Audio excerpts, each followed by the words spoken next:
Hello dear friends, my name is doctor Ayesha. आज हम यहाँ पर दही के फ़ायदे के बारे में बात करेंगे। दही एक आम हमारे घरों में इस्तेमाल की जाने वाली चीज़ है और हम इसको बहुत ज़्यादा इस्तेमाल करते हैं। खानों में भी इस्तेमाल होती है, ये सलाद में इस्तेमाल होती है। लेकिन आज मैं आपको थोड़ा सा गाइड करूँगी कि दही किस टाइम पर लेनी है और दही में आखिर ऐसी क्या चीज़ है जो कि डॉक्टर्स इसको बहुत ज़्यादा रिकमेंड करते हैं। फर्स्ट ऑफ ऑल आप लोगों को पता होना चाहिए कि दही में प्रोबायोटिक्स हैं और दही में एक बड़ी अमाउंट है कैल्शियम की और मिनरल्स की, डिफरेंट टाइप ऑफ विटामिन्स की। अब जो प्रोबायोटिक एक ऐसा एलिमेंट है जो कि पेशेंट्स को हेल्प आउट करता है मुख्तलिफ किस्म की बीमारियों में। सबसे पहले तो ये इम्यून सिस्टम को बेटर करता है, मुख्तलिफ किस्म की बीमारियों को से लड़ने में हेल्प करता है। सेकेंड इंपॉर्टेंट चीज़, वो पेशेंट्स जिनका हाई ब्लड प्रेशर हो और कंट्रोल ना हो रहा हो तो हम फिर उनको कहते हैं कि आपने दही जो है उसका इस्तेमाल ज़्यादा करना है। थर्ड, हार्ट डिजीज़, बाज़ लोगों को स्टंट डले हुए होते हैं और जो है उनके बाज़ का ओपन हार्ट सर्जरीज हो रही होती हैं, तो उनमें दही जो है क्योंकि उसमें बड़ी अमाउंट है कैल्शियम एंड प्रोबायोटिक्स की, तो ये हेल्प आउट करता है हार्ट को स्ट्रेंथन करने में।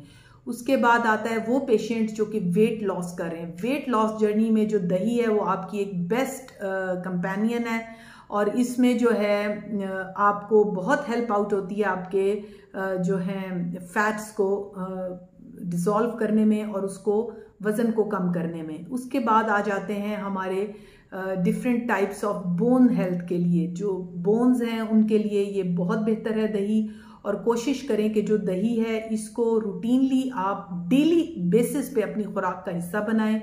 बहुत सारे क्वेश्चंस आते हैं कि जी दही खानी कब है। सबसे जो बेस्ट टाइम है दही का वो आपका ब्रेकफास्ट में है।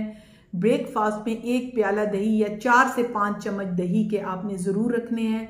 अच्छा, बाज़ लोग जो हैं वो दही को बिल्कुल ले नहीं सकते, मतलब दही की फॉर्म में, तो फिर आप उसको लस्सी की शक्ल में ले सकते हैं।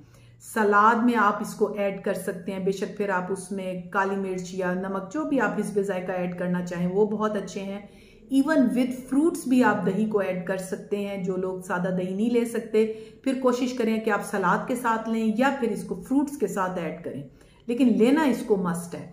उसके बाद ये मैं आपको बताना चाहती हूँ कि वो पेशेंट जिनको डायरिया हो, जिनका पेट खराब रहता हो या जिनको स्टमक इरिटेशन या गैस ट्रबल हो, तो वो जो दही है वो मैदे के अंदर जाके एक तह सी बना देती है जिसकी वजह से वो एसिड से जो स्टमक है वो सेफ रहता है और फिर पेशेंट्स को गैस्ट्राइटिस का प्रॉब्लम नहीं होता।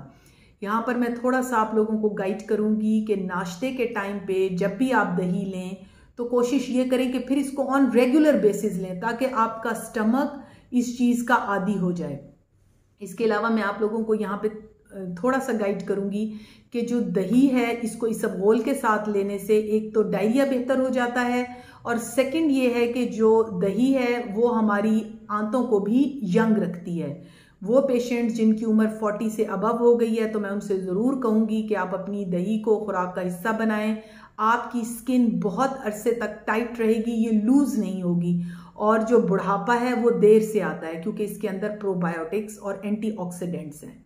सो डियर लेडीज़ एंड जेंट्स जो मुझे सुन रहे हैं, उम्मीद है आपको मेरा ये सेशन हेल्प आउट करेगा।